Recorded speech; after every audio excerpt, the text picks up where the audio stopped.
വിപ്ര ന്യൂസിലേക്ക് സ്വാഗതം. ഇന്നത്തെ പ്രധാന വാർത്തകൾ. ഹൃദയ ശസ്ത്രക്രിയയ്ക്ക് തയ്യാറെടുത്ത് എറണാകുളം ജനറൽ ആശുപത്രി.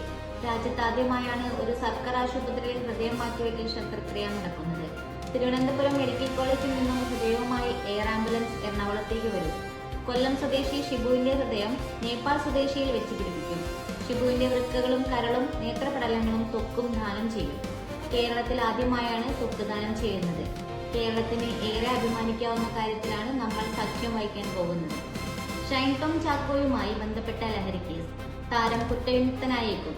2025 ഏപ്രിലിൽ കൊച്ചിയിലെ ഒരു ഹോട്ടലിൽ നടന്ന പരിശോധനയ്ക്കിടെ ഷൈൻ ടോം ചാക്കോ ഓടി രക്ഷപ്പെടാൻ ശ്രമിച്ചത് വലിയ വിവാദമായിരുന്നു.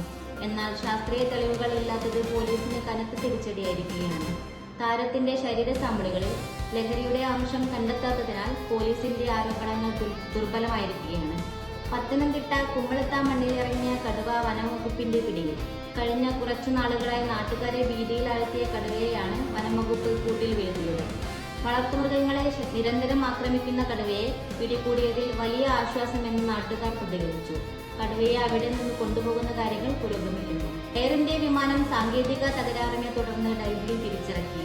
ഇന്ന് രാവിലെ ഡൽഹിയിൽ നിന്ന് മുംബൈയിലേക്ക് പുറപ്പെട്ട എയർ ഇന്ത്യ വിമാനം ടേക്ക് ഓഫ് കഴിഞ്ഞ അല്പസമയത്തിന് ശേഷം വിമാനത്തിന് സാങ്കേതിക തകരാറ് അനുഭവപ്പെട്ടു. അതിനെ തുടർന്നാണ് വിമാനം ഡൽഹിയിൽ തിരിച്ചിറക്കാനുള്ള തീരുമാനമെടുത്തത്. ഡൽഹിയിൽ സുരക്ഷിതമായി തിരിച്ചിറങ്ങിയ വിമാനത്തിൽ നിന്ന് യാത്രക്കാരെ ഇറക്കി. വിമാനത്തിൽ ഇപ്പോൾ പരിശോധന നടന്നുകൊണ്ടിരിക്കുന്നു. യാത്രക്കാർ എല്ലാവരും സുരക്ഷിതരാണ്. 2026 ICC T20 ലോകകപ്പിനുള്ള ഇന്ത്യൻ ടീമിനെ പ്രഖ്യാപിച്ചു. ക്രിക്കറ്റ് പ്രേമികൾക്ക് ആവേശം പകർന്ന് സഞ്ജു സാംസൺ ടീമിലേക്ക് തിരിച്ചു വന്നു. BCCI കഴിഞ്ഞ ദിവസം പ്രഖ്യാപിച്ച 15-അംഗ ടീമിൽ ഓപ്പണറായാണ് സഞ്ജുവിനെ ഉൾപ്പെടുത്തിയിരിക്കുന്നത്. ടീമിലെ പ്രധാന വിക്കറ്റ് കീപ്പറായും അഭിഷേക് ശർമ്മയ്ക്കൊപ്പം ഓപ്പണറായും സഞ്ജുവിനെയാണ് സെലക്ടർമാർ പരിഗണിച്ചിരിക്കുന്നത്.